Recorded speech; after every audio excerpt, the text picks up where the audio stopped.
Pao. This is Kai Opua Fife with the Konani Foundation, bringing you a segment of Voices of Truth, one-on-one with Hawaii's future. And we're on Kauai. We're at Anahola Beach Park, and you can see by the background that there's ocean behind us, and there's mountains in front of us.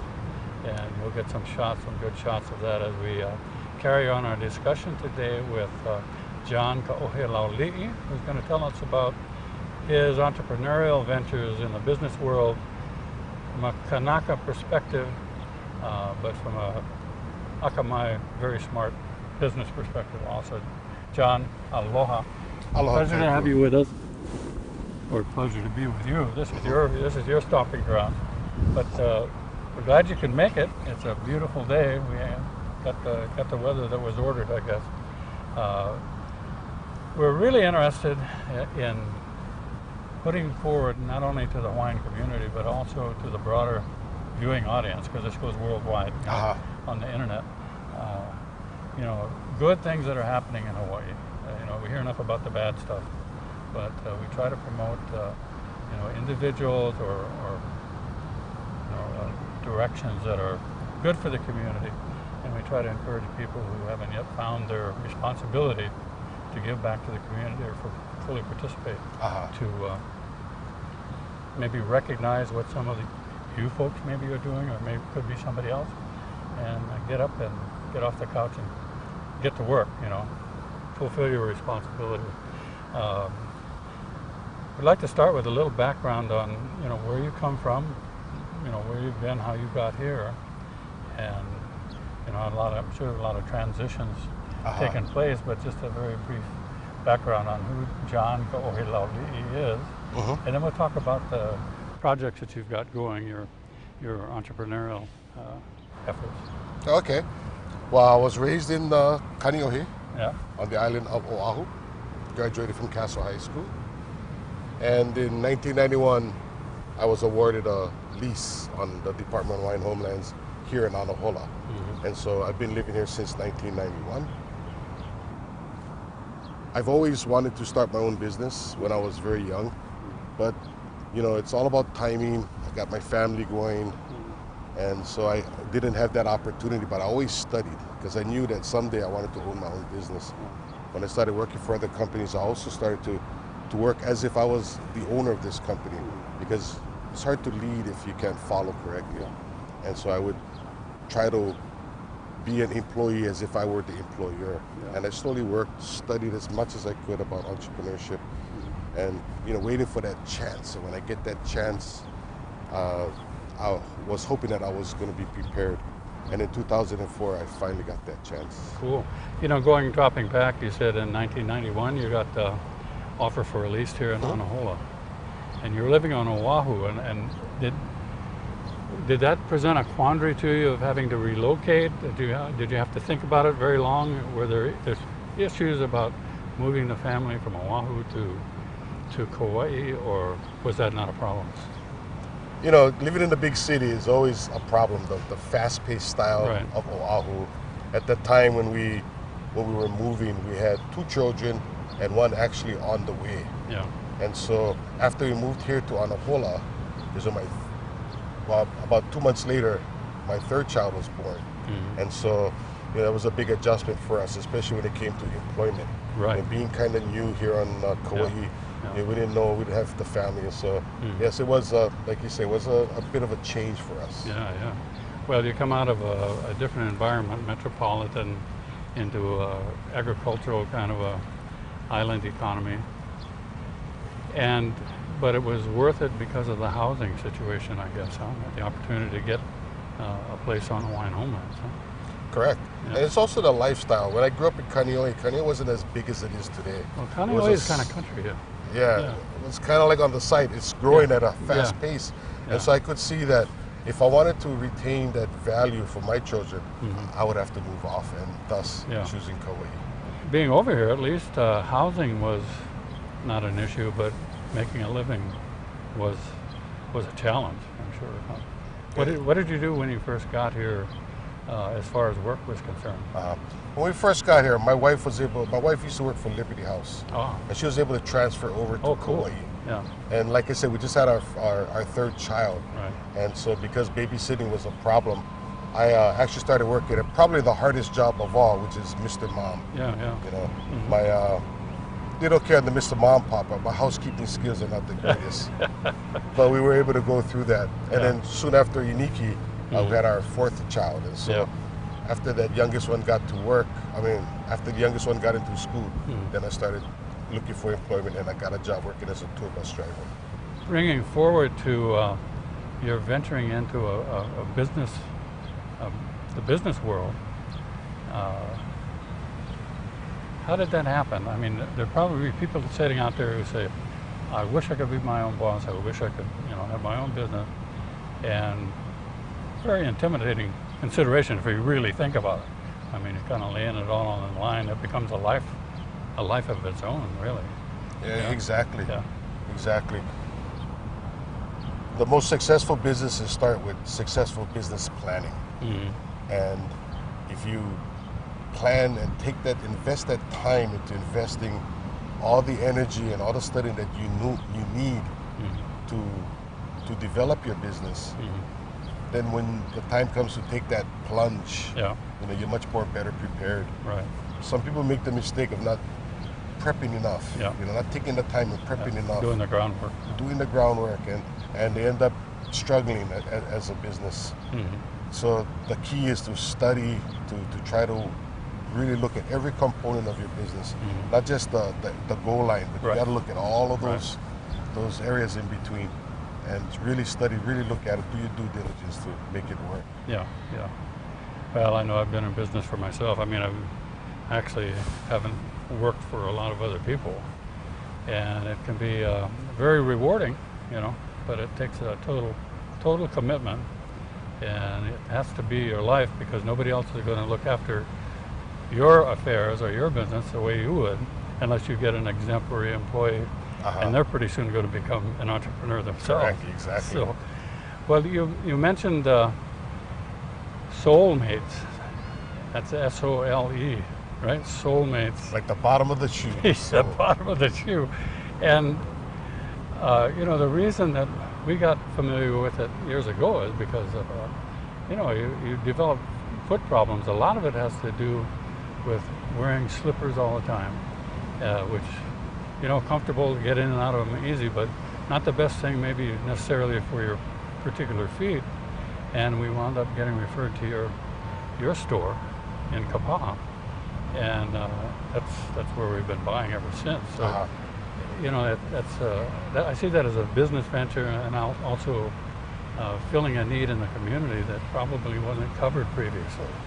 Was that part of your research for where you were going to go? That indeed there was not the niche of good footwear was not covered on Kauai, or how did that come about? Well, part of our plan to move towards our own business was an opportunity that came up for my wife. Like I said, she was working for Liberty House at the time, and Liberty House is such a big corporation. Right. And so there came an opportunity for her to manage 2 stores at the Coconut Marketplace.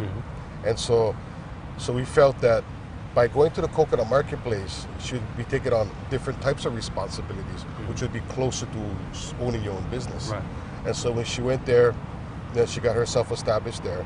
And then we kept looking around to see what was available. What could we start our own business with? Right. Just so happened she made friends with the former owner of Soulmates, and they wanted to retire, and so they asked her if she wanted to purchase Soulmates, and so that's how we got into it.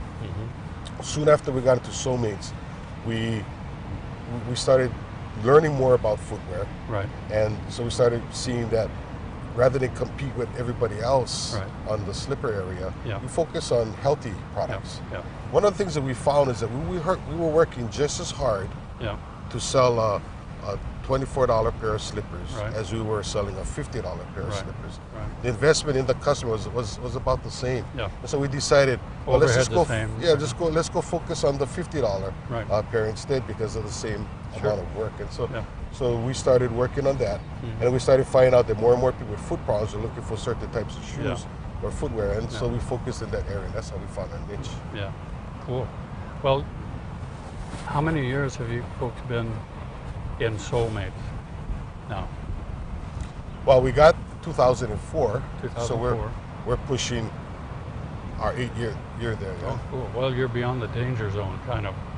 Oh, Oh, the turbulent you economy ever- here in yeah. Hawaii, there's always danger Yeah, around. yeah. And that's one of the things that to be successful, you always got to innovate. prepared. You guys always try to Looking find forward, yeah. ways, because these are some tough times that Oh, yeah. we're facing. And to be successful, Globally, you got to globally. try to stay ahead of the game as Yeah. much as you can. I was going to ask, it seems as though there are pretty good visitor count on Kauai, and I'm sure everybody's business has been impacted, by the economic problem globally. So you got to stay kind of fast on your feet, I guess, and be able to work lean and mean. Uh-huh. And in your case, I guess even expand your little economic empire. So now you've gotten into another store or another line of retail, huh?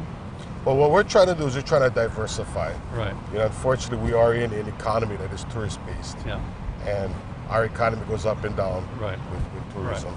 And so we wanted to expand in an area that we feel is underutilized, and that's in the Hawaiian culture.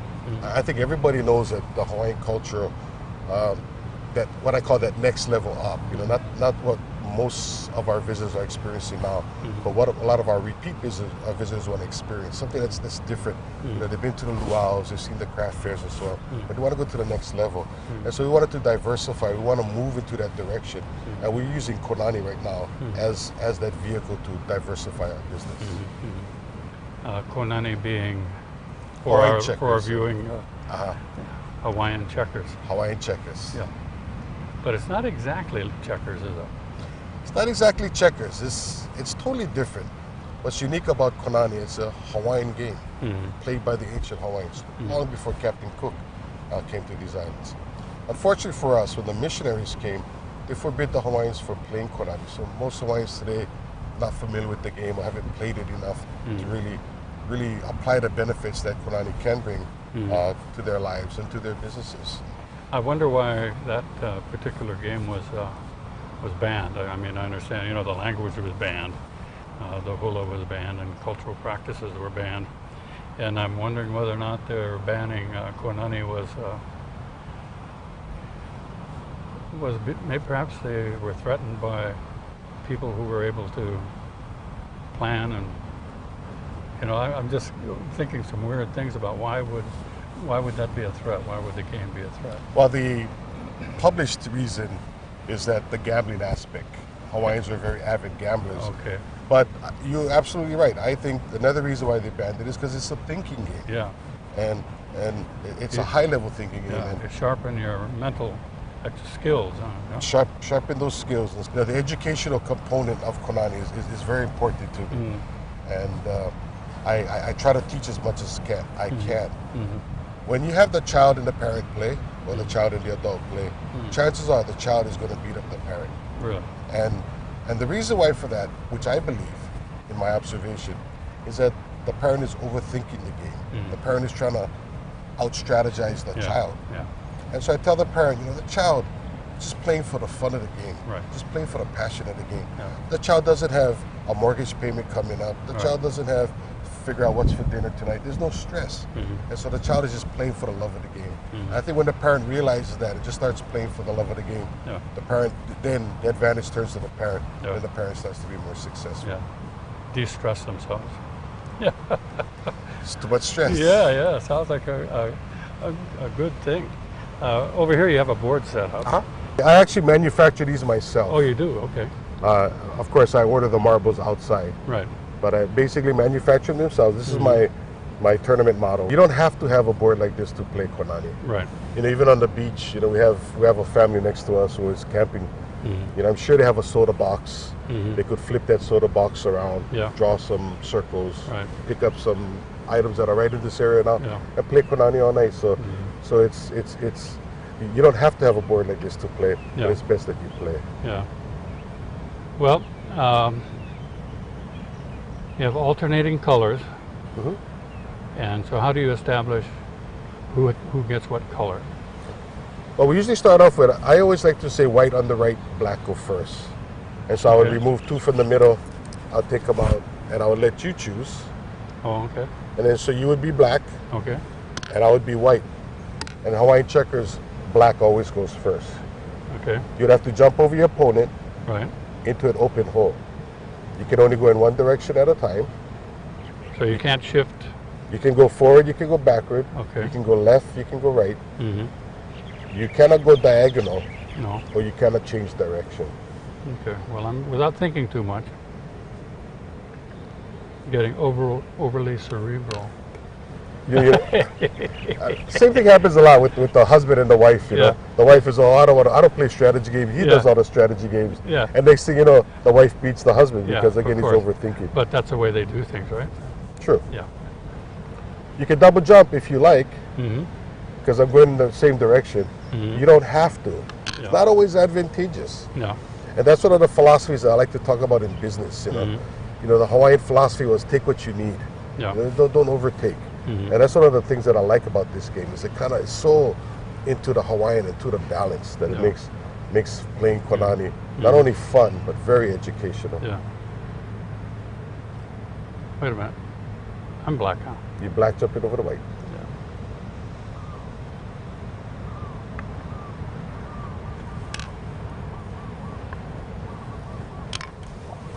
So the first one to not be able to make any kind of a jump. Exactly. The objective of this game Mm-hmm. is to make the last move. Okay. That's another reason why I like this game is because a lot of games today is all about take. Yeah.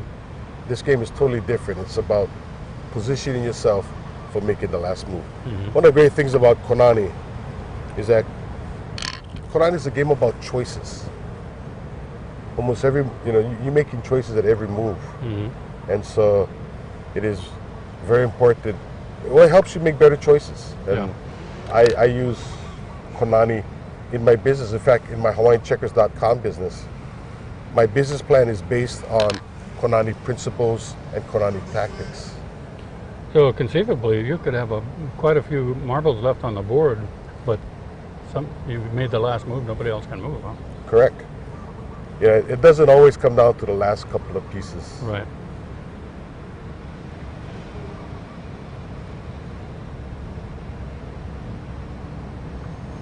I tell a lot of people, Konani, one of the great applications for Konani, especially in business, is that you want to focus on the 4 corners of the board. Uh-huh. And in like small business, you have so many areas of your business that you got to manage at the same time. Simultaneously. So once you control a certain corner, a certain area, Yeah. then you focus on the area that you weaken. Yeah, move on. And that's what you want to do in business as well as when you play Konani.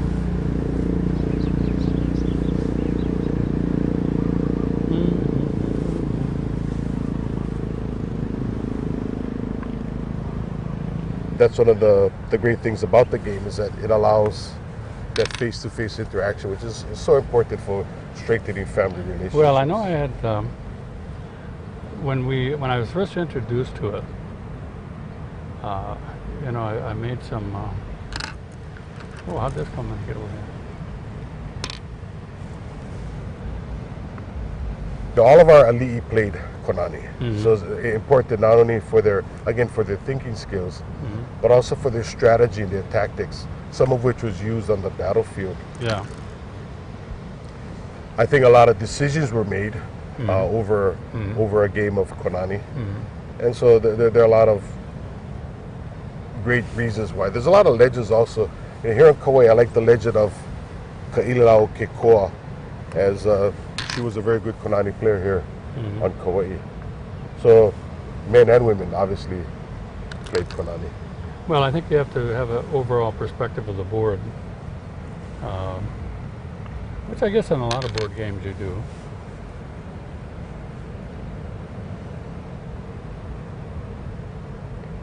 This is such a good game, Kaiapui. So Yeah. Well, you were, didn't you do some presentations at, what did I do here? yeah, this Did is I right do there. one? It's actually right here. Yeah. So you're black jumping over the white. Yeah. That's the 2 things about Konani right now. Mhm. The hardest part about Konani is finding another Konani player to play. Yeah. The second hardest part about Konani is remembering your colors. Yeah. But you know, again, Yeah. that helps with the thinking Yeah. skills, because you know you have to try to concentrate, and for you working in this environment here with trying to play me, it of course gets a little tricky here. Now you could have done two. I could have done two, and that's a good point. I felt that I shouldn't do two, and so I only did one. Okay. Again, double jumping is fun. It's a lot of fun, but it's not always advantageous. Yeah.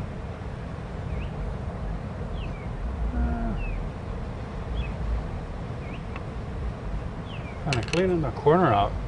Cleaning the corner out. Yeah. I understand that you've done some presentations at some of the schools, and that you probably would like to go out and be a part of the, I don't know if it would be Artists in the Schools type program or so forth, and you could really reach the kids in the public education area. Is that true? You know, I wish the whole Hawaiian community, the whole state would be learning how to play and playing this on an active basis. And so, like small business and entrepreneurship, you got to go one step at a time. Right. And right now, I'm finding what's exciting to me is working with the DOE and working with some of our schools to get at least, you know, to get the children involved in Konani. Hopefully, they can take it back to their families and get their families involved, and then from there, you know, slowly build this population of Konani players. Again, before the missionaries came, most of the Hawaiian population played this. This is a game. And so now we got to try to get back to that spot, you know, get back to where we were. I think the main thing is that people can visualize it and see it and become aware of the game, and particularly, you know, the people in the Hawaiian communities. I mean, this was our game. This is our game. So I wish you a lot of luck with this. I'm glad that the kids, you know, if the kids get exposed to it, it's going to go home, and then their kids are going to eventually be exposed to it. I want to thank you very much, John, for spending time with us, coming down. I want to congratulate you on, you know, your ventures into the business world. If you're celebrating eight years in Soulmates, that's a good test of having done something right. And I understand too, and we haven't gotten into it really, but you were instrumental and a part of bringing about the creation of Native Hawaiian Chamber of Commerce here on Kauai, which is fantastic. I think our people need to understand that there are opportunities that don't need to just be done by people from elsewhere. We have to do our own thing in our communities. Well, hello, John. Thank you so much. Thank you very much for the opportunity. Look forward to seeing you again as soon as possible. And we'd like to thank you out there who are tuned in to Voice of Truth, One-on-One with Hawaii's Future. I'm Kai Opua 5 with the Konani Foundation. Mahalo.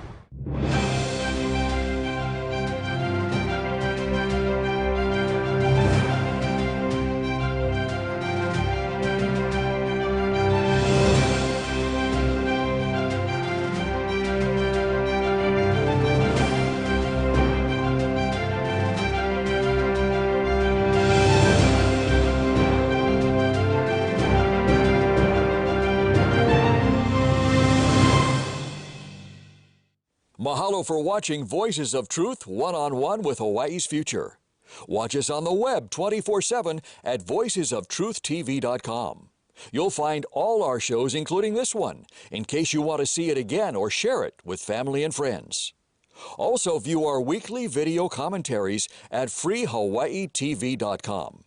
And check out our blog, published daily, at freehawaii.info. It's all part of the Free Hawaii Broadcasting Network.